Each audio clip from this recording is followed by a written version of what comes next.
शाम के समय जो मिले तो उन्होंने एक प्रश्न किया कि हमारे भारत की भूमि पर कितने सारे लोग रहते हैं, कोई मुस्लिम भी रहता है, कोई क्रिश्चियन भी रहता है, ये भी रहता है, वो भी रहता है, सब तरह की बातें चल रही थी। तो हमने कहा कोई भी रहता हो, पर इतना जरूर है कि भारत की भूमि पर वो ही रहता है जो सनातनी है, जो हिंदू है। आज भले उसने अपना धर्म बदल लिया हो, भले उसने अपना धर्म चेंज कर लिया हो, पर उसके जो दादा परदादा थे, उसके जो पूर्वज थे, जो भारत में रहते थे, मतलब भारत की भूमि पर अगर कोई किसी भी धर्म का व्यक्ति रह रहा है, मतलब वो हिंदू था, हिंदू है और हिंदू ही रहेगा, ये निश्चित है।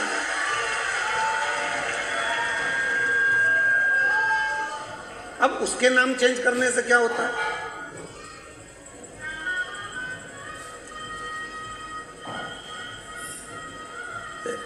एक बड़ा अच्छा हम बात कहें आप लोग, एक व्यक्ति का नाम था छेदालाल। जम के बोलो, कौन सा नाम था? छेदालाल। अब छेदालाल, उसको लोग, उसके दोस्त जो थे सब चिढ़ाने लगे, छेदालाल छेदालाल कर, तो उसको बड़ा बुरा लग गया। तो उसने कहा अपन को तो अपना धर्म में, हिंदू धर्म में रहना ही नहीं, तो अपन तो और चले गया वो किसी पीर पैगंबर के पास में, और वहाँ जाकर उसने अपना धर्म चेंज कर और कहा कि अब मैं अब यहाँ पर अब मैं इस धर्म में रहूँगा। तो उसने कहा, मौलवी साहब मैंने धर्म चेंज कर लिया, अब मेरा नाम चेंज करो। तो मौलवी साहब ने पूछा तुम्हारा नाम क्या था? तो कहा छेदालाल। ठीक है, तो आज से तुम्हारा नाम रहेगा सुराग अली। क्या नाम रहेगा? सुराग अली। अब उसमें अंतर कुछ आया, अब नाम क्या हो गया? पहले था छेदालाल, अब हो गया सुराग अली। अब उसको लोग सुराग अली सुराग कर, तो उसने फिर मन में सोचा मुझे तो रहना ही नहीं इस धर्म में, अब मैं धर्म चेंज करूं। अब वो पहुंच गया किसी चर्च के अंदर, और वहाँ जाकर फादरी से कहा कि अब मुझे धर्म चेंज करना है और अब मैं इस धर्म में आ गया, अब मेरा नाम चेंज करो। तो क्या तुम्हारा पुराना नाम क्या था? तो कहा पहले मेरा नाम था छेदालाल, फिर मैं दूसरा धर्म में गया तो बन गया, जम के बोलो, सुराग अली।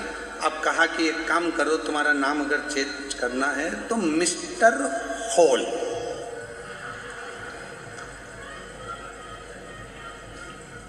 Mister hall. अंतर आया, पहले भी छेदालाल था, बीच में भी छेदालाल था, आखिरी में भी छेदालाल था। उसी तरह भारत की भूमि पर चाहे कोई भी धर्म का व्यक्ति रहता हो, कोई भी तरह का व्यक्ति रहता हो, वो भले कह दे कि हम ये पंथ, हम ये हैं, वो कहे वो हम ये हैं, पर भारत की भूमि पर उसके जो दादा परदादा थे वो छेदालाल ही थे, मतलब जो थे वो हिंदू ही थे, वो सनातनी ही थे। अब भले वो चेंज कर ले तो उससे कोई फर्क नहीं पड़ता, जो था उसको बदल नहीं सकते।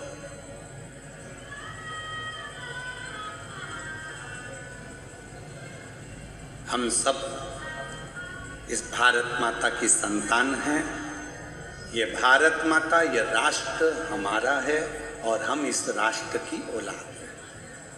अब उसमें कोई चेंज करे कि नहीं साहब मैं नहीं मानता, मैं तर्क शास्त्र वाले कहते हैं कि हम नहीं मानते, कि लोग कह देते हैं कि अपने भारत में तो भगवान को जल चढ़ाते हैं, अपने भारत में तो ऐसा होता है, अपने भारत में वैसा होता है, हमारे अपने भारत में। तो भाई भारत में रहते हो तो विश्वास तो करना ही पड़ेगा, और अगर तुम भारत में रहने के बाद भी हमारे राम कृष्ण हनुमान और शिव पर भरोसा नहीं कर सकते तो फिर भारत छोड़ो और दूसरे देश में जाकर रहो। मना, भारत में रहना है तो राम कहना पड़ेगा, भारत में रहना है तो एक लोटा जल चढ़ाना पड़ेगा, और भारत में रहना है तो हर हरा महादेव कहना लेना पड़ेगा। और अगर तुम्हारा तर्क चल रहा है कि एक लोटे जल से क्या होगा, शिव जी को मनाने से क्या होगा, हनुमान जी की चालीसा पढ़ने से क्या होगा, राम रक्षा स्तोत्र पढ़ने से क्या होगा, राम मंदिर से क्या होगा, हनुमान मंदिर से क्या होगा, शिव मंदिर से क्या होगा, यदि तुम्हारे तर्क चल रहे हैं तो फिर तुम्हें यहाँ रहने का हक भी नहीं है। तुम जब इतनी दूसरे देश की इतनी बड़ाई कर रहे हो तो जाओ ना बोरिया बिस्तर बांध के। कौन मना कर रहा तुमको रहने? खाते भारत का है, रहते भारत में, सोते भारत में, कमाते भारत में, और बड़ाई करते चाइना ने इतनी तरक्की करी, चलेगा? कौन मना कर रहा?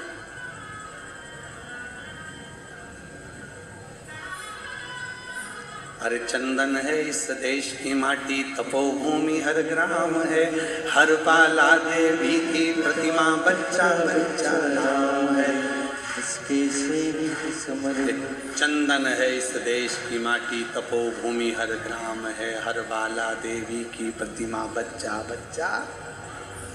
और जिसके सैनिक समर भूमि पर गाया करते गीताएं, उसी माटी के हल्के नीचे खेली करती सीता है। चंदन है इस देश की माटी, तपोभूमि हर ग्राम है, हर बाला देवी की प्रतिमा, बच्चा बच्चा राम। ये वो धरा है जहाँ का एक एक कंकर शंकर है। ये वो धरा है जहाँ पर, ये वो वसुंधरा, ये वो भूमि है जहाँ पर शिव प्रकृति के रूप में विराजमान रहते हैं, प्रकृति के रूप में।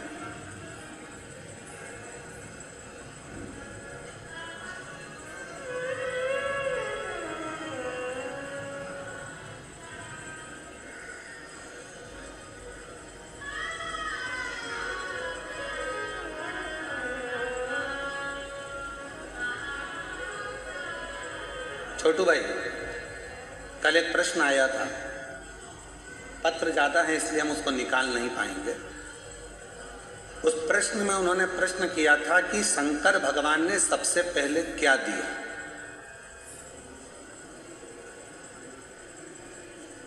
शिव महापुराण की कथा कहती है शिव को प्रकृति का देवता कहते हैं, तो शंकर भगवान ने सबसे पहले वृक्ष दिए। वृक्ष क्यों दिए? कि इस पृथ्वी को जितना हरा भरा रखोगे उतना तुम्हें किसी दवाई और गोली की जरूरत नहीं पड़ेगी। तुम्हारा स्वास्थ्य अच्छा रहेगा तो तुम्हारा भजन अच्छा है, तुम्हारा स्वास्थ्य अच्छा है तो भजन अच्छा।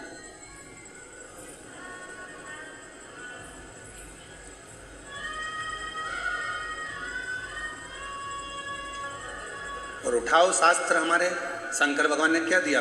ब्रह्मा जी ने जब विश्वास नहीं करा तो ब्रह्मा जी ने जब गौ माता को लेकर आए, उसने झूठ बोल दिया, केतकी के पुष्प ने झूठ बोल दिया, ब्रह्मा जी ने झूठ बोल दिया, तो भगवान शंकर भगवान ने काल भैरव को प्रकट कर कर ब्रह्मा जी का शीश कट गया, और वो कटा हुआ शीश लुढ़कता गया, लुढ़कता गया। फिर भगवान विष्णु ने कहा कि शीश का क्या होगा? भगवान शंकर ने कहा तुम चिंता मत करो, मैं इसको वृक्ष बना देता हूं। इस पृथ्वी पर सबसे पहला वृक्षारोपण अगर किसी ने करा है तो मेरे देव अधिदेव महादेव ने वट वृक्ष का रोपण करा है। इस भूमंडल पर सबसे पहला वृक्षारोपण अगर किसी ने करा तो मेरे शंकर भगवान ने ब्रह्मा जी के कटे हुए शीश को वट वृक्ष बना दिया था। और दूसरी बार फिर मेरे शंकर भगवान ने जब लक्ष्मी जी ने साधना करी तो पार्वती के प्रतिबिंब स्वरूप, लक्ष्मी जी के प्रतिबिंब स्वरूप उनको बेलपत्री का वृक्ष बना दिया था। तीसरे नंबर पर जब शनि महाराज को तप करना था और तप साधना में लीन हो गए शनि महाराज, तब भगवान शंकर ने प्रसन्न होकर शनि महाराज को शमी का वृक्ष बना दिया था। चौथे नंबर पर जब माता पार्वती के मन में भाव आया कि मैं यहाँ अकेली रहूंगी काशी में, तब भगवान ने अशोक का वृक्ष प्रकट कर कर उसमें से अशोक सुंदरी को प्रकट कर दिया था। चौथा वृक्ष भी मेरे शिव जी ने लगाया था।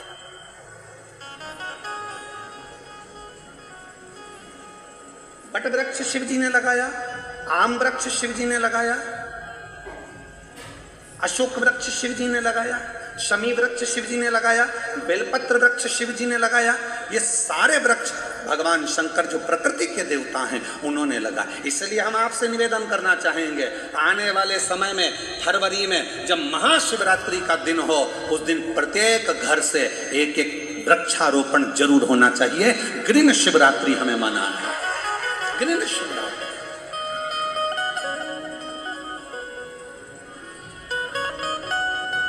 किसी ने कहा क्यों गुरुजी हम पेड़ लगाएंगे तो मालूम पड़े हमारे पास में अगर बेलपत्री का पौधा नहीं हो तो हम क्या दूसरा लगा सकते हैं? बिल्कुल आप लगा सकते हो, जो पौधा तुम्हें मिले वो तुम्हें रोपित करना है। और हम तो अभी अगली कथा में प्रयास करेंगे कि आपको एक नंबर भी देंगे, उस नंबर पर पौधा लगाकर आप हमको अपना फोटो डालना। हम जैसे कथा आस्था चैनल पर चलती है तो आदि टीवी में कथा चलती रहेगी और आदि टीवी में आपके फोटो चलते रहेंगे कि किस किस ने वृक्ष लगाया है और किस किस ने प्रकृति की रक्षा के लिए ग्रीन शिवरात्रि मनाई है। हम वो भी करें, लगाओ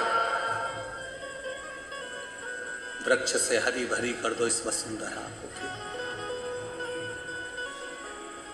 लगाओगे सब लोग? ग्रीन शिवरात्रि मनाओगे सब लोग?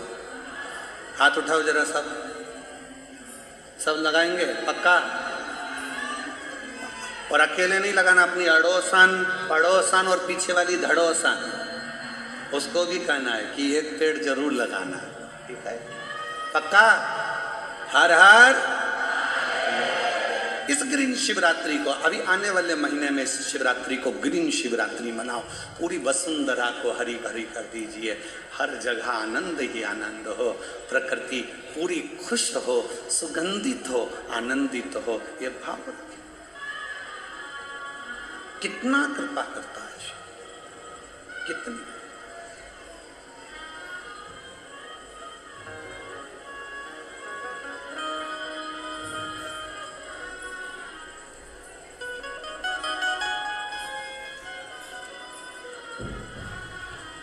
तेरी कृपा का क्या है भरोसा, कब किस पर हो जाए जरा सी हम पर कर दो, जरा सी हम पर कर दो।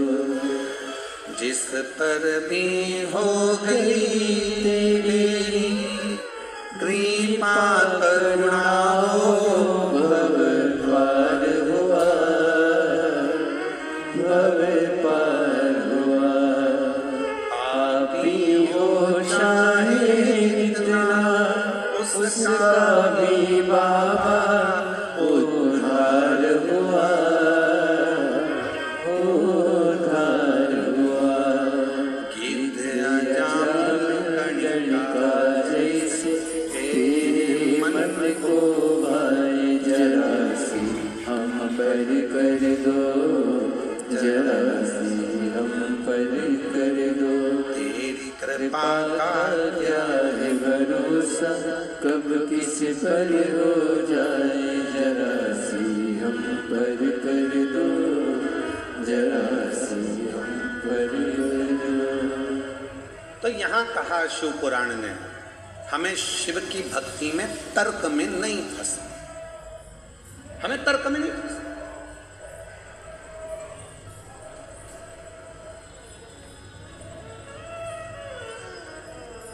तर्क करने वाले तर्क करेंगे, आपको शिव जी से दूर कर देंगे।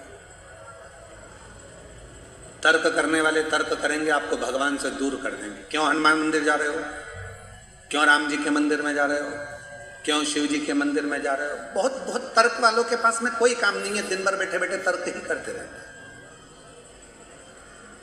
तर्क में फंसोगे तो भगवान से दूर हो जाओगे, और अगर विश्वास पूर्ण समर्पण के साथ करोगे तो शिव के बिल्कुल नजदीक करीब में हो जाओगे, एकदम करीब। उसका एक पत्र आया है,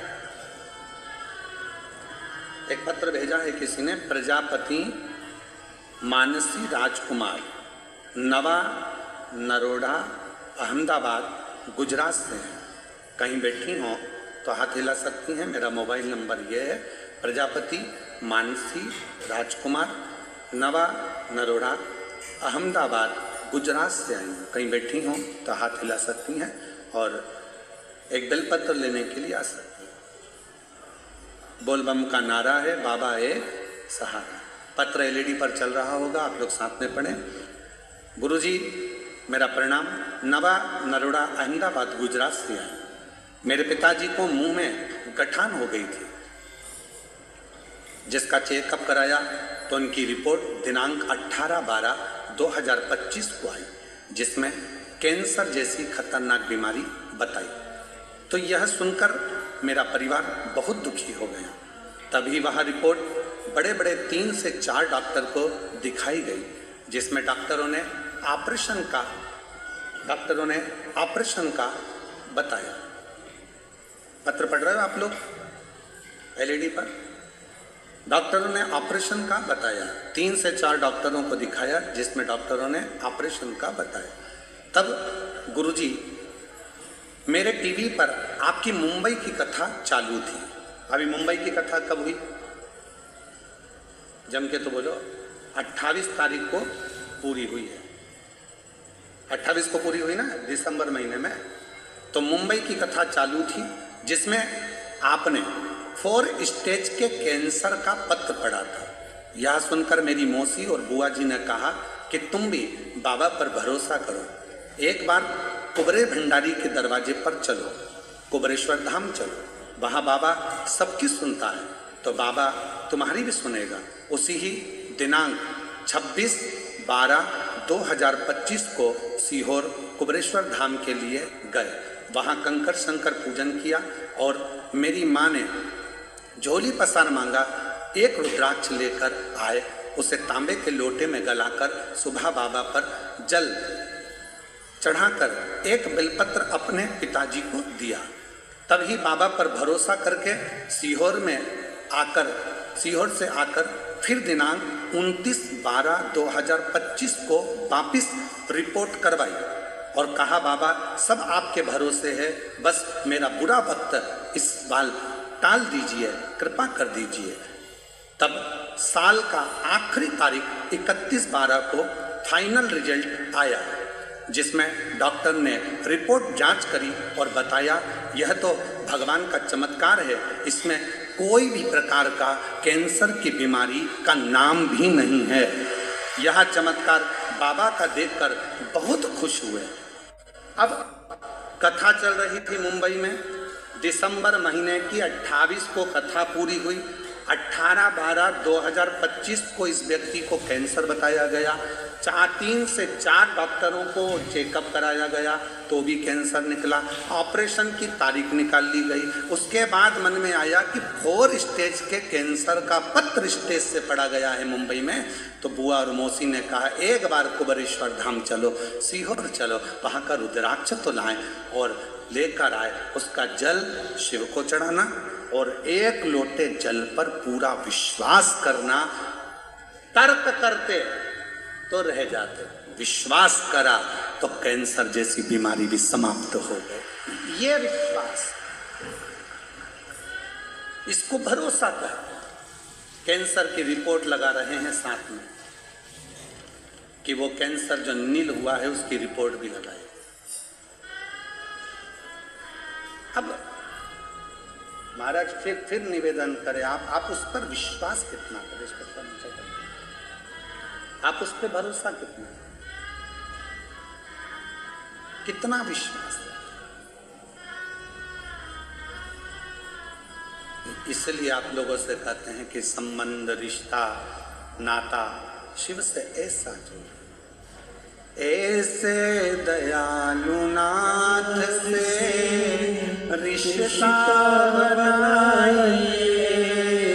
बोलो बोलो जीजियों गुजरात की। ऐसे दयालु नाथ से, मेरे जीजाओं आवाज आपकी भी आना चाहिए। ऐसे दयालु रिश्ता बनाइए, ऐसे दयालु नाथ से रिश्ता बनाइए। मिलता रहेगा आपको जो कुछ भी चाहिए,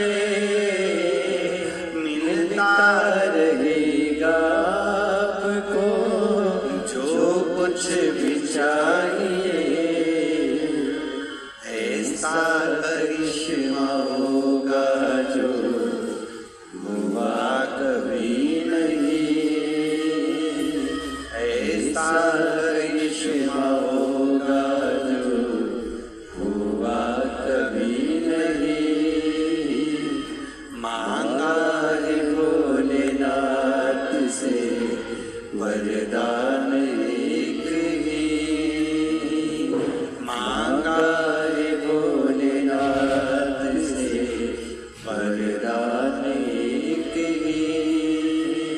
तेरी कृपा बनी रहे जब तक है जिंदगी, तेरी कृपा बनी रहे जब तक है जिंदगी। मांगा है भोलेनाथ से वरदान एक ही, मांगा है भोलेनाथ से वरदान एक ही। तेरी दया हो, तेरी करुणा हो, तेरी उदारता हो, तू साथ दे। और ये विश्वास आपके भीतर है तो शिव है। मानो तो मैं गंगा मां हूं और ना मानो तो पता नहीं।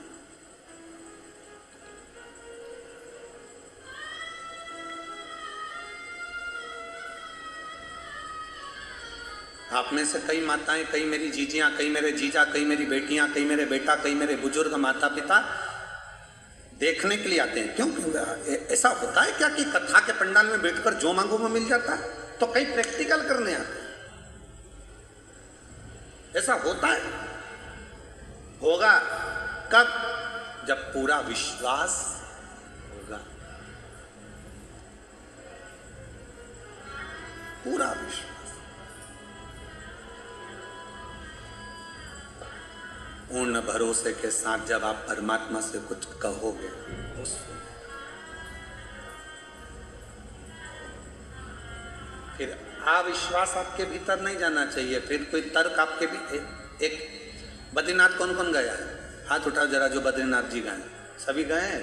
बद्रीनाथ महाराज जी हम भी होकर आए। बद्रीनाथ सब गए, जो नहीं गए वो भी जाएंगे, कभी तो दर्शन कर कराओगे। बद्रीनाथ जी में बीच में मंदिर है बद्री विशाल जी का। मंदिर के बाहर से लेफ्ट में जाओगे तो लक्ष्मी जी का मंदिर है। बोलो सही है कि गलत है? और लक्ष्मी जी का मंदिर इधर लेफ्ट में है और राइट में है घंटा कर्ण का मंदिर। घंटा कर्ण भगवान का मंदिर, इधर लक्ष्मी जी है, इधर घंटा कर्ण है, बीच में बद्रीनाथ जी का मंदिर है। घंटा कर्ण का मंदिर बाहर है, लक्ष्मी जी का मंदिर बाहर है, भगवान बद्रीनारायण का मंदिर बीच में। घंटा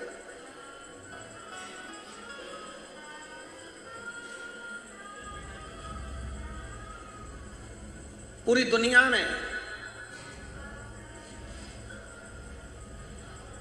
एक असुर, वो घंटा कर्ण, जो बद्रीनाथ की पवित्र धरा पर बद्रीनाथ जी के मध्य में, बद्रीनाथ जी के साथ में उसकी भी पूजन हो रही है, उसकी भी आराधना हो रही है, उसकी भी साधना हो रही है। क्यों? कौन है वो घंटा कर्ण? असुर के घर में जन्म लेने वाला एक असुर जिसका नाम था केवल कर्ण।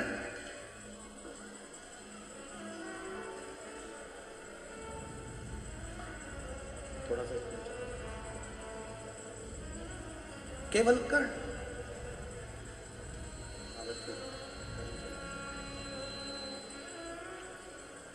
उसका नाम था केवल कर्ण।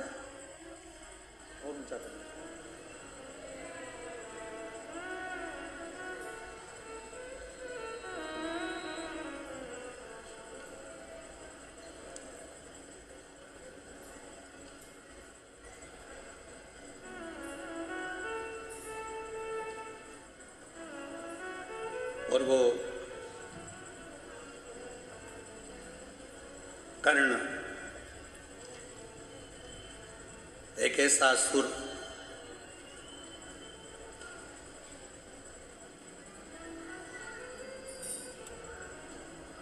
जन्म लेते से ही पिताजी ने उसको असुर प्रवृत्ति में लगा दिया।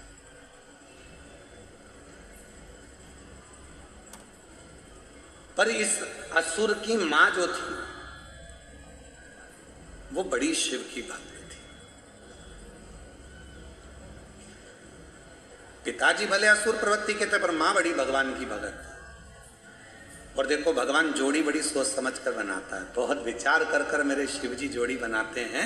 इसलिए हमारे यहाँ कहते हैं, अब तुम्हारे गुजरात में क्या कहते हैं वो हमको नहीं मालूम, पर हमारे मारवाड़ में, राजस्थान में, उत्तर प्रदेश में, मध्य प्रदेश में, महाराष्ट्र में, साउथ में, हमारे यहाँ आज भी कहते हैं दूल्हे को कहते हैं बना और दुल्हन को कहते हैं बनी। बोलो जी जी, सही है कि गलत है? तो हमारे यहाँ शादी में 8 दिन पहले से माताएं बना जी गाती हैं, बना जी बना जी बना जी बना जी, सूरत जाना जी, वहां से हीरा का झुमका लाना जी। बनी फिर पहन के आएगी, फिर यूं इठलाएगी, बनी फिर गाना गाएगी, झुमका गिरा रे। तो हमारे यहाँ पर दूल्हे को कहते बना और दुल्हन को कहते बनी। पर शिव पुराण कहती है कि दूल्हे को बना कहा, दुल्हन को बनी कहा, और दोनों में ही नहीं बनी तो काय का बना और काय की बनी? फिर दोनों में बनना भी तो चाहिए। आ जाओ आ जाओ आ जाइए।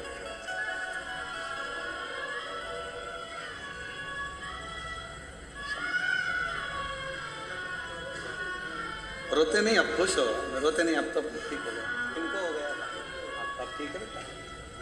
यही है जिनको डॉक्टर ने कैंसर बता दिया था और ऑपरेशन की तारीख दे दी थी। मुंबई की कथा चल रही थी और इनकी बुआ और मौसी ने श्रवण करी, तुरंत कहा सीहोर जाओ, एक बार कुबरेश्वर बाबा का रुद्राक्ष लिया। परिवार के लोग सीहोर गए, रुद्राक्ष लेकर आए, तांबे के कलश में गलाकर शिव को चढ़ाकर पीना प्रारंभ करा। दूसरी रिपोर्ट जब निकाली गई तो डॉक्टरों को 6 जगह पर दिखाई, डॉक्टर ने कह दिया कैंसर नहीं है, पूरा स्वस्थ है।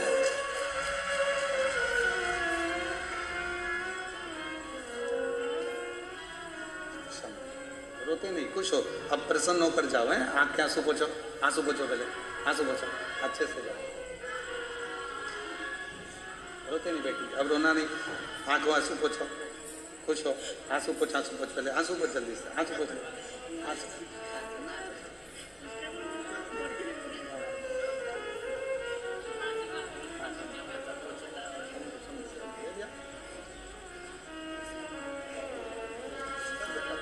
मांगा है भोलेनाथ से वरदान एक ही, मांगा है भोलेनाथ से वरदान एक ही, तेरी कृपा बनी रहे जब तक है जिंदगी, बनी रहे जब तक है जिंदगी, मांगा है भोलेनाथ से वरदान एक ही। मेरी जीजियों, मेरे जीजाओं, मेरी बेटियों बेटाओं, मेरे बुजुर्ग माँ बाप, ध्यान रखें, घर में भगवान जोड़ी बड़ी विचित्र बनाता है। एक गुस्से वाला है तो एक नर्म है, एक भगवान को नहीं मानता तो दूसरा बहुत मानता है। पूरे घर में मेरा भोले बाबा एक व्यक्ति ऐसा देता है जो भगवान की भक्ति में 24 घंटे ही लगा रहता है।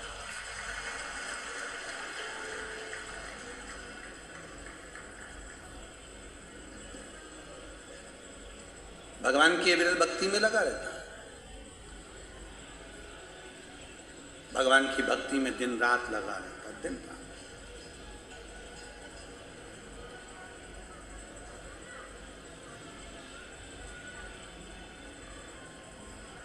कल मिश्रा जी कह रहे थे, मिश्रा जी कल की आपकी बात हमारे स्मरण में है। कल आप कह रहे थे गुरुजी हम आपकी कथा को नहीं सुनते थे और ना हम आपको जानते थे, पर मेरी जो धर्म पत्नी है, बैठी आपके बाजू में, कहा ये मेरे को जब सूरत में कथा हुई तो उस कथा में मुझे लेकर गई और हमने वहाँ बैठकर बाबा की कथा को जो सुनना प्रारंभ करा, तो बाबा ने आज हमको इस स्थान पर लाकर यजमान बनाकर बिठाया। ये भगवान शिव की ही। तो मिश्रा जी, आपको उनको धन्यवाद देना चाहिए कि वो आपको खींच के कथा तक लेकर गई हो और आपको कथा का रस तत्व ग्रहण करवा। बेटी, शिव तत्व इसी को कहते हैं। घर में अगर एक क्रोधी है तो एक नरम है, घर में एक अगर भगवान को नहीं मानता तो एक मानता है, और पूरे घर में एक ना एक परिवार में सदस्य ऐसा होता है जो भगवान की भक्ति में डूबा रहता है। और शिव पुराण कहती है कि ये अहंकार मत करना कि घर तुम चला रहे हो, इतना याद रखना कि तुम्हारे घर में जो वो व्यक्ति है जो भगवान का भजन करता रहता है, स्मरण करता रहता है, भक्ति में डूबा रहता है, उसी के रहने से तुम्हारा घर पूरा अच्छा चल रहा है और उसके रहने से पूरा घर श्रेष्ठ है, पूरा घर श्रेष्ठ। एक चावल का दाना देखा जाता है पक गया कि नहीं पका, तो उससे मालूम पड़ जाता पूरी हंडी पकी हुई है। उसी तरह भगवान एक भक्त देख लेता है, इसके घर में एक भक्त है रे, बहुत अच्छा है, भगवान का भजन करता है, कथा में लगा रहता है, सत्संग करता रहता है। भले लोग उसको गाली देते हैं, अपशब्द कहते हैं। जो भगवान की भक्ति में ज्यादा डूबा रहता है ना, लोग उसको गिनते ही नहीं है घर में, ओ पगला है, पागल है। और हम तो आपके लिए भी कहेंगे, तुम अपने घर में रोज टीवी खोल के 2 बजे से 5 बजे तक, 1 बजे से 4 बजे तक सियोर वाला महाराज, सियोर वाला महाराज, सियोर वाला महाराज, सियोर वाला महाराज, तो कभी कभी तो पति भी चिल्ला के कहते अच्छा महाराज। धन्य है प्रभु, धन्य है, अच्छे परेशान कर रखा है। और अभी तो वापिस एक काम दे दिया सियोर वाले महाराज ने, वृक्षारोपण। अब फिर पति से कहेगी जाओ जरा बाजार से एक पेड़ लिया, एक वृक्ष लिया, जाओ जरा जाओ। अब पति बेचारा वृक्ष ढूंढते फिर रहा, पौधारोपण कर रहा। और जैसे ही दुकान पर गया और उसने पूछा क्यों साहब पौधा मिलेगा? हाँ साहब। बेलपत्री का? हाँ साहब। तो दुकान वाले ने कह दिया मिश्रा जी ने भेजा। अब तो पौधे वाला कह देता है कि मिश्रा जी ने।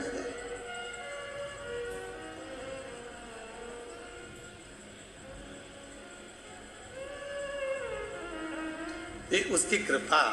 और जीजियों, सत्य मायने में आप लोगों को एक बात कहें ना, ये शरीर कब चला जाए आपका और हमारा किसी को नहीं मालूम। आजकल एक बहुत अटेक और वृक्ष लगाकर चले जाओ, अपन चले भी जाएंगे तो कोई ना कोई तो पत्ती तोड़ के शंकर को चढ़ाता रहेगा, तो अपना पत्ता शिव जी को चढ़ता रहेगा। शंकर भगवान को अपना एक बेलपत्री का वृक्ष अगर लगा दिया तो उसमें से पत्ते टूटकर शिव जी को चढ़ते रहेंगे तो हम शंकर भगवान के चरणों में जिंदगी पर्यंत पड़े रहेंगे और हमारा और आपका फिर जन्म नहीं होगा। हम शंकर की शरणागति में पहुंच जाए।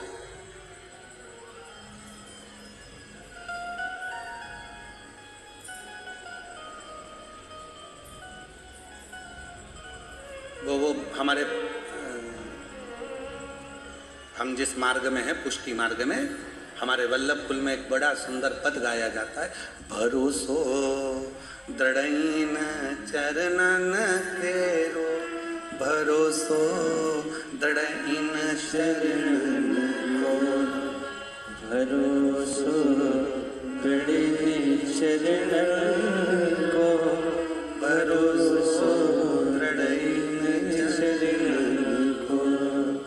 श्री वल्लभ नक चंद्र छटा बिन, श्री वल्लभ नक चंद्र छटा बिन, सब जग माही अंधेरो, भरोसो दृढ़इन चरणन केरो, भरोसो दृढ़इन चरणन को।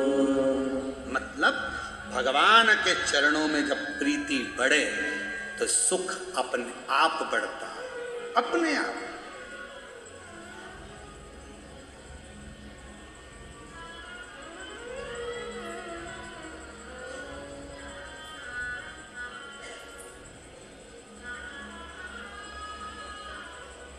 दुनिया के लोगों को माला माल बनना है तो पहले माला पकड़ना पड़ेगा, क्योंकि माला माल का सबसे पहला अक्षर क्या है? बोलो माला माल, जम के बोलो जल्दी से। माला माल, इसमें पहला अक्षर क्या है?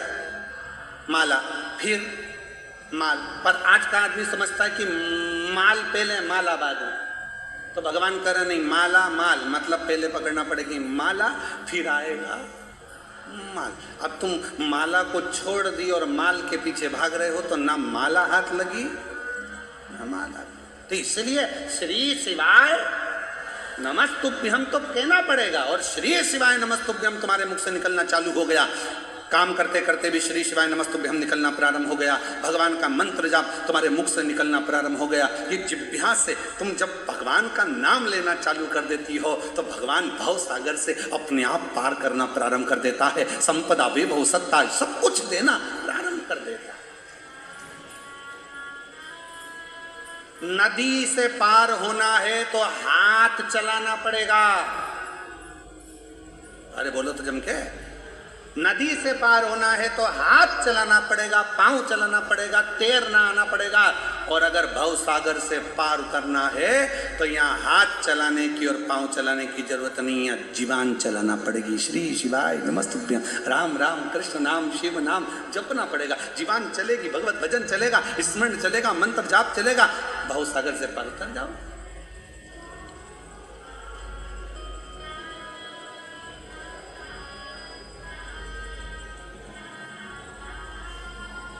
पार उतरना है।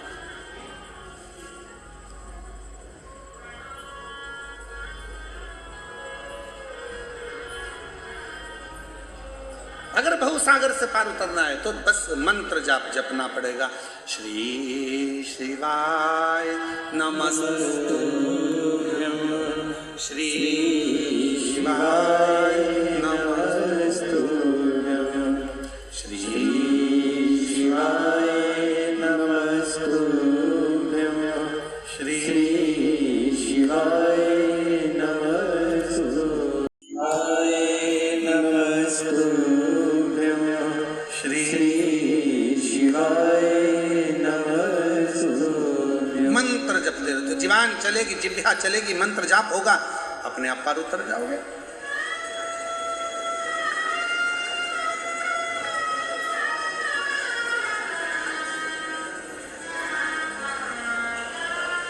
इस जिह्वा को गलत चीज के लिए ना चलाओ, इस जिह्वा को भगवत भजन के लिए चलाओ। बोल मेरी जीवा हरि हरि, 10-10 भोजन पान करे और राम नाम में मरी मरी। बोल मेरी जीवा, अभी भी नहीं बोली, बोलो तो हरि हरि। बोल मेरी जीवा हरि हरि बोल। सबसे ज्यादा आलसी है पूरे शरीर में, पूरे शरीर की इंद्रियों में सबसे ज्यादा आलसन है ये जीवान, सबसे ज्यादा आलसी। खाने का नंबर आ जाए तो ऐसा स्वाद बता, दही बड़ा अच्छा बना, लोचा मस्त, फाफड़ा मस्त। खाने का नंबर आ जाए तो जीवान ऐसी बताए स्वाद, और जब राम का नंबर आ जाए, जब मंत्र जाप करने बैठ जाए, राम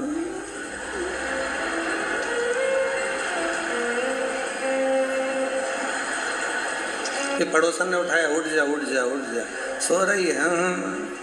तो फिर ऐसी ऐसी क्या कर रही? कहीं नहीं, भगवान भाग रहा था तो बुला रही थी।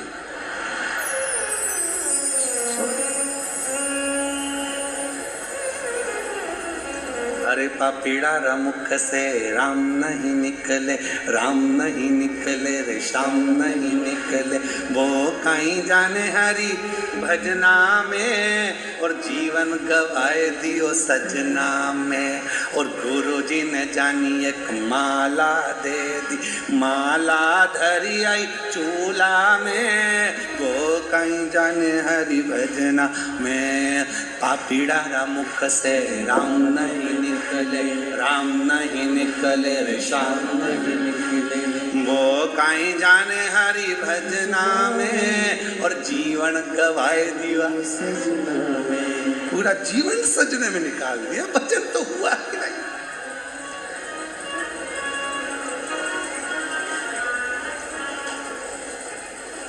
पूरा जीवन गवा दिया, पूरा जीवन।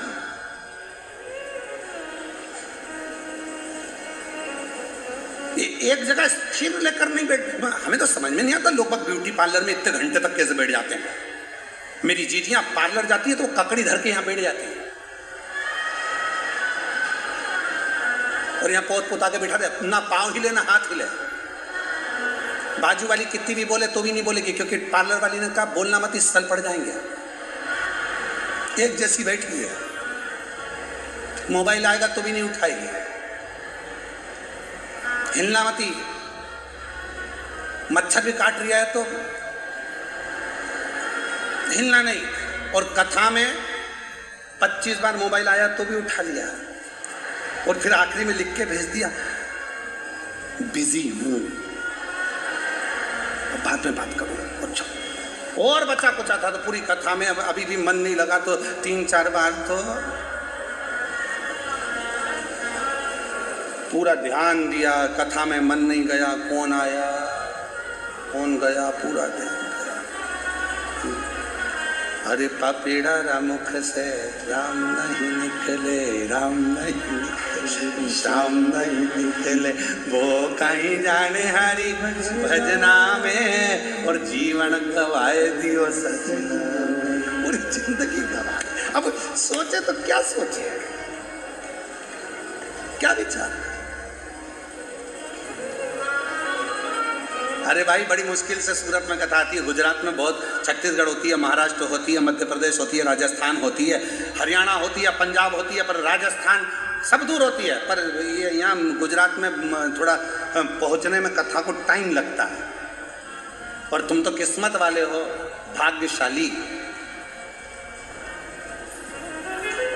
बड़ी मुश्किल से मिलती है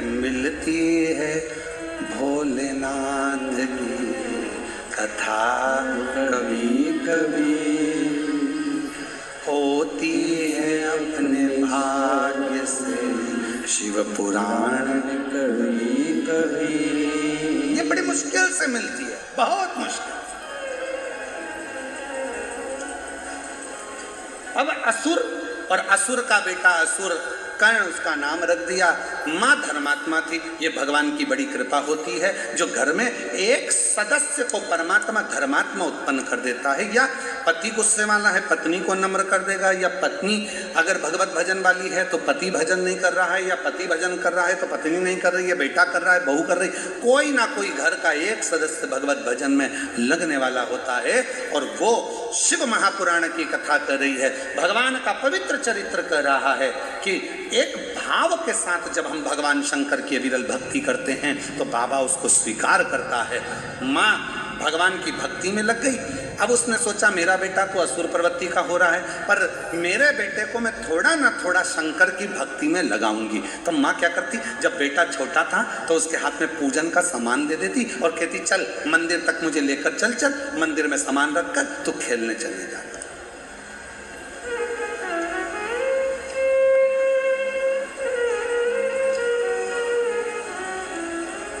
तुम खेलने चले जाना। और देखो घर के जो बुजुर्ग करते हैं, बच्चे उसको पूरा कैच करते हैं। प्रत्येक घर में अगर कैमरे नहीं भी लगे हैं तो घर में एक कैमरा जरूर है, वो तुम्हारे घर का पोता पोती, तुम्हारे घर के छोटे छोटे बच्चे वो कैमरा हैं जो 24 घंटे कैच करते हैं और रात को मम्मी को जाके पूरा क्लीन करते हैं।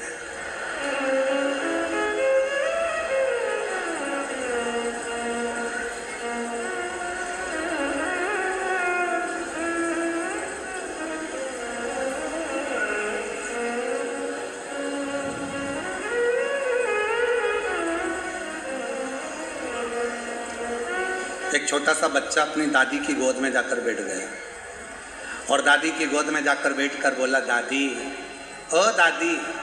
दादी बोली क्या है रे, प्लीज एक बार तू टें बोल टें। दादी बोली ये टें क्या होता है? नहीं तू प्लीज एक बार टे तो बोल, बस यूं बोल दे टे। दादी बोली मैं नहीं बोलूंगी, पहले बता मुझसे टे क्यों बुलवा रहा है। दादी प्लीज तू टे बोल। दादी ने 5 रुपए दिया कि ले बताना मुझे टे क्यों बोल। नहीं दादी तू पहले टे बोल। दादी ने कहा पहले मुझे बता कि तू मुझसे टे क्यों बुलवा रहा है। 5 रुपए दूंगी तेरे को, तू मुझे बता कि मुझसे टे क्यों बोल। दादी पहले 5 रुपए दे फिर बताऊंगा। दादी ने 5 रुपए दिए, ले बिस्कुट खा लेना, ठीक है। अब बता मुझसे टे क्यों बोल रहा। दादी रात को मम्मी पापा पलंग पे बैठ के बात कर रहे थे, जब बुढ़िया टे बोल जाएगी तो सारी जायदाद अपनी हो जाएगी। जब यह बुढ़िया टे बोलेगी तो पूरी जायदाद अपनी हो जाएगी।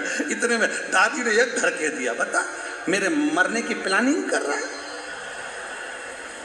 कैमरे हैं बच्चे, कैमरे, इसलिए सोचना मत कि तुम्हारे घर में कैमरा नहीं है, लगा है। और ये कैमरे सबसे ज्यादा काम कब करते हैं, जब घर में बुआ आती है। जब घर में बुआ जी आती है ना, तब बच्चे बहुत काम करते हैं। दादी के कमरे से बाहर ही नहीं जाते, क्योंकि बुआ दादी के कमरे में रहती है और पूरा ध्यान रखते हैं, पूरा। इतने में दादी भी कभी कभी गुस्से में कहते थे जा पढ़ाई करने बैठ, जा मम्मी बुला रही, नहीं मैं नहीं जाऊंगा, जा पढ़ाई कर ले। नहीं मैंने सब कर लिया, मम्मी को बुलाऊं तेरी, जा पढ़ने। मम्मी ने कहा था जब तक दादी रहे, दादी जब तक बुआ जी रहे, दादी के कमरे में ही रहना, देखना क्या क्या दे रही है। कैमरा, पूरा कैमरा। अब वो घंटा कर्ण की माँ ने वो छोटे से बालक को पूजन का सामान दे दिया, ले मंदिर ले जा। मंदिर ले जाता और मंदिर में रखकर बाहर चले जाता। बाहर जाने के बाद वही असुर का काम करता, कहीं किसी के बच्चे को कुएं में धकेलाता, कहीं किसी को मारता, कहीं किसी को गाली देता, कहीं किसी को अपशब्द कहता, किसी को टोकता। यही काम गलत गलत करता। सारी शिकायत माँ के कानों में आती। माँ बड़ी दुखी हो गई। माँ ने सोचा मेरे बच्चे को मैं भगवत भजन में लगाऊं कि ऐसे काम में लगाऊं। तो माँ ने विचार करा मेरे बच्चे को मैं गलत कर्म में ना लगाऊंगी। और माँ अपने बेटे को अब विचार करने लगी कि इसको शिव के पास में ये जो मंदिर में जो घंटा बंधा है, इस घंटे से अपने बेटे को बांधूंगी और पूजन में बैठ जाऊंगी। घंटे से बेटे को बांध दिया, बेटा बंधा रहता। माँ को लगा कि मेरे बेटे को मैंने एक बार घंटे से बांधा और मेरा बेटा बाहर नहीं गया, मतलब मेरा बेटा मेरा कहना मानेगा। तो अब तो मैं इसको शंकर की भक्ति में लगा सकती हूँ, शिव की आराधना में लगा सकती हूँ। और माँ ने अपने बेटे को शंकर भगवान की आराधना में लगा दिया। इतनी शिव की भक्ति में बेटे को लगाया कि बेटे से कह दिया शिव के सिवा कहीं अपने चित्त को मत लेकर जाना, और सुनो शंकर के सिवाय कुछ अपने कानों में दूसरा जाए ही ना, इतना याद रखना। बेटा शिव की भक्ति में इतना डूब गया कि कहीं मन लगता ही नहीं। एक दिन वो बेटा शिव की आराधना कर रहा था और उसके मन में आ गया ये संसार सागर में मेरा जन्म मिथ्या है, अब तो मुझे मुक्त होना है, मुक्त होना। उसने अपनी माँ से पूछा, माँ मुक्ति के लिए क्या करना पड़ेगा? मुक्ति के लिए करना क्या पड़ेगा? कोई आपसे कहे कि तुम्हें मुक्त होना है तो मुक्ति के लिए क्या करना पड़ेगा? तो हमारे यहाँ पूर्व में एक बहुत अच्छा भजन किसी ने गाया है, मुक्ति के लिए क्या करना पड़ेगा? सत्य संगत कर अच्छे लोगों की, दवा मिल जाएगी सभी रोगों की।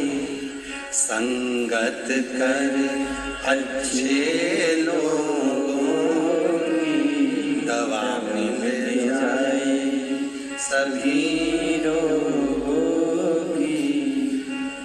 भक्ति से आत्मा को तर्ण कर ले, भक्ति से आत्मा को तर कर ले। रोज थोड़ा थोड़ा हरि का भजन कर ले, रोज थोड़ा थोड़ा शिव का भजन कर ले। भजन करेगा तो बड़ा ही सुख पाएगा, भजन करेगा तो बड़ा ही सुख पाएगा। भजन से ही आत्मा का मेल खुल जाएगा, भजन से ही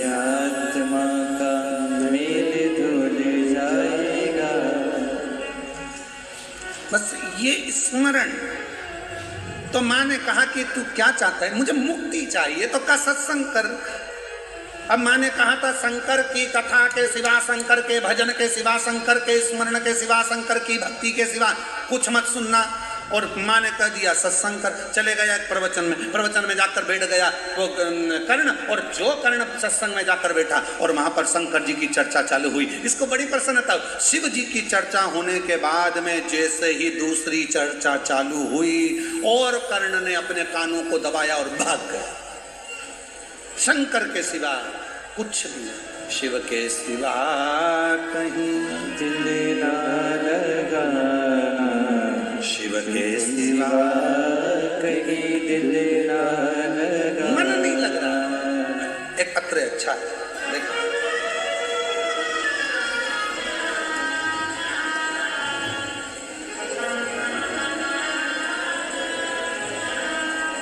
गुरुजी, मेरा नाम दीक्षा रविंद्र पाटिल है।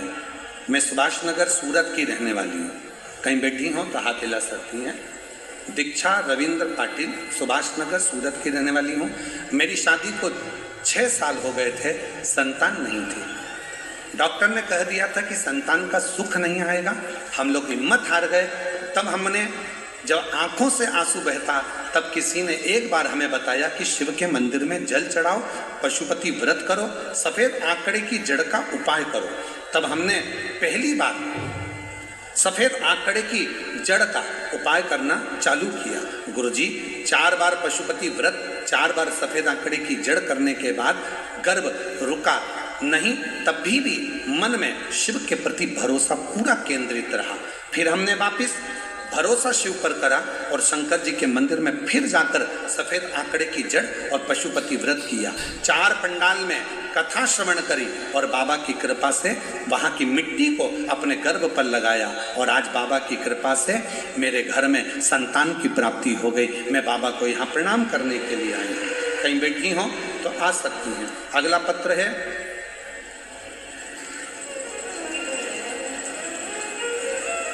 रेणु देवी पति राजकुमार सेन। मोबाइल नंबर मेरा ये है। मैं ग्राम भादवा, तहसील पर्वतसर, जिला डीडवाना, कुचामन, राजस्थान से आई हूँ। कहीं बैठी हों तो हाथ हिला सकती हैं और बेलपत्र लेने के लिए आ सकती हैं। गुरुजी, बाबा की महिमा का मैं क्या वर्णन करूं। मेरा लड़का सरकारी नौकरी की तैयारी कर रहा था पर उसकी जॉब नहीं लग रही थी। उसने 7 बार एयरफोर्स का एग्ज़ाम दिया पर नहीं हुआ। बाबा से प्रार्थना करते रहे और बाबा से निवेदन करते करते तब आखिरी में मेरे लड़के ने पशुपति व्रत करा। आप कहते हो कि मेहनत 4 गुना करना, मेरे बेटे ने और मेहनत करना प्रारंभ करी और बाबा की कृपा से पशुपति व्रत करा, सोमवार का व्रत करा और बेटे ने फिर वापिस जो आप कहते हो बेलपत्री में शहद वाला प्रयोग करा और बाबा की कृपा से आज मेरा बेटा एयरफोर्स में सिलेक्ट हो गया। मैं बाबा को यहाँ प्रणाम करने के लिए आई हूँ। एक पत्र और बड़ा सुंदर है। मैं ललिता दीपक पाटिल, दस्तान गांव, तहसील पलसाना से आई हूँ। कहीं बैठी हो तो हाथ हिला सकती हूँ। मेरी शादी को 12 साल हो गए थे पर मैं माँ नहीं बन पाई। हमने जलगांव से लेकर मुंबई तक इलाज करवाया, गुजरात में अपना इलाज करवाया पर कोई भी सफलता नहीं मिली। हमने 25 लाख रुपए इलाज में खर्च कर दिए पर उसमें भी सफलता नहीं मिली। तब किसी के कहने पर मैंने भगवान शंकर के मंदिर जाना प्रारंभ करा और श्री शिवाय नमस्तुभ्यम मंत्र बोलना प्रारंभ करा। सफ़ेद आंकड़े की जड़ का प्रयोग करा और बाबा की ऐसी कृपा हुई, पंडाल में बैठकर कथा सुनी, वहाँ की मिट्टी को गर्भस्थ लगाया और बाबा की कृपा से आज शिव जी ने ऐसी कृपा करी कि 12 साल के बाद मेरे घर में भगवान ने संतान दे दी। मैं बाबा को यहाँ प्रणाम करने के लिए आई हूँ। शिव शिव है, शंकर शंकर है। आज कथा का कौन सा दिन है? जम के बोलो जरा। चौथा। कितने दिन बचे? 3 दिन। परसों कथा की शिवरात्रि हो जाएगी और समापन वाले दिन सुबह कथा 8 बजे से 11 बजे हो जाएगी। तुम अपने घर, हम बाबा के घर। पर केवल इतने तक कथा नहीं, इस कथा के पंडाल में सूरत में बैठकर बाबा से ऐसी प्रार्थना करना, भूमि पर बैठकर बाबा से ऐसा निवेदन करना कि बाबा मेरा मनोरथ जिस कामना के लिए मैं आई हूँ वो कामना पूरी करना। तो 16 तारीख से जो बड़ौदा में 22 तारीख तक कथा है उसमें मेरा भी पत्र पहुंच जाए, ऐसी कृपा कर देना। उससे प्रार्थना करो, निवेदन करो।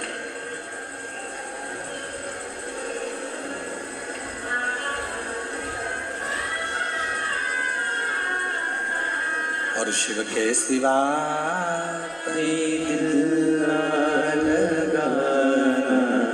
शिव के सिवा कहीं दिल ना लगाना। घंटा कर्ण ने भगवान शंकर की ओर अपना ध्यान केंद्रित कर लिया, मन नहीं लगा। जब तक प्रवचन में बैठे शिव जी की चर्चा चली तो उनका मन लगा रहा, और शंकर की चर्चा जैसे ही बंद हुई घंटा कर्ण ने अपने कानों को बंद करा और चले गया बाहर। शिव की तो चर्चा ही नहीं हो रही। शिव महापुराण की कथा कहती है, शिव चर्चा, शंकर की कथा, शिव पुराण 3 दिन की मिल जाए, 5 दिन की मिल जाए, 7 दिन की मिल जाए, जितने दिन की मिले उतने दिन यदि आप पंडाल में बाबा से प्रार्थना करते हो तो बाबा आपकी मनोकामना पूर्ण जरूर करता है। ऐसा नहीं है कि कथा 3 दिन की हो गई तो भगवान ने कम दिया, 5 दिन की हो गई तो कम दिया, 7 दिन की हो गई तो ज्यादा दिया, ऐसा नहीं है। आप जिस भाव से पहुंचे हो।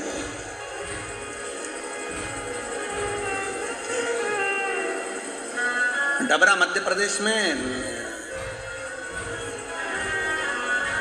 3 दिन की कथा है, 11, 12 और 13 फरवरी और 14 फरवरी से 20 फरवरी तक रुद्राक्ष उत्सव। 3 दिन। तो कई लोगों ने कहा 3 दिन में शिव महापुराण की कथा हो सकती है, क्यों नहीं हो सकता। शिव महापुराण की कथा तो वो कथा है, आप भगवान शंकर को अगर मंदिर में बैठकर मात्र 2 मिनट भी अगर भगवान को याद कर रहे हो तो समझ लेना वो शिव पुराण की कथा ही है। उसको स्मरण किया है हमने, याद किया है हमने।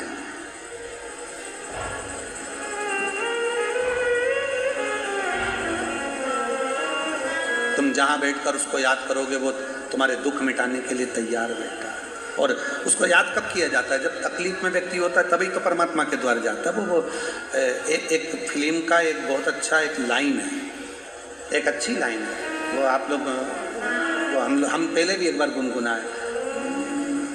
भीड़ में तन्हाई में प्यास की गहराई में मुझे तुम याद आते हो, मुझे तुम याद आते हो। कौन याद आता? वो परमात्मा। जब तकलीफ आती है, जब दुख आता है, जब कष्ट आता है, पहले दुनिया के लोग कहते थे एकदम दर्द आया तो कहते ओ मम्मा, ओ मम्मी, ओ माँ। और आज दुनिया के लोगों को अगर जरा सी भी तकलीफ आती है तो दौड़कर 1 लोटा जल भरकर ओ बाबा, ओ कुबरेश्वर बाबा, ओ भंडारी, ओ शिव, ओ मेरा सोमनाथ, ओ मेरा नागेश्वरनाथ, ओ मेरा भोलानाथ, तब उसको शिव याद आता है कि भीड़ में तन्हाई में मुझे तुम याद आते हो, मुझे तुम याद आते हो। वो हर पल याद आए, हर घड़ी याद आए, हर क्षण याद आए। 21,600 श्वास में से हर श्वास में जब तकलीफ आए तब शिव याद आना चाहिए, तब शंकर याद आना। किसी ने कहा पत्र में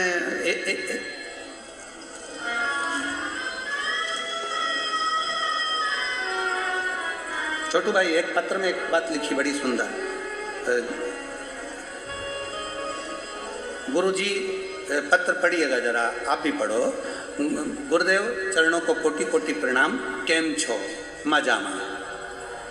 ठीक है, केम छो मजामा। गुरुदेव हम लोग सोमनाथ गुजरात से आए हैं, बड़ी आशा लेकर 7 दिन की कथा सुनने आए, मगर गुरुदेव इतना मन लगाते हैं हम कथा में, पर ना जाने ये सामान बेचने वाले फेरी वाले कहाँ से आ जाते हैं, हमें डिस्टर्ब कर जाते हैं।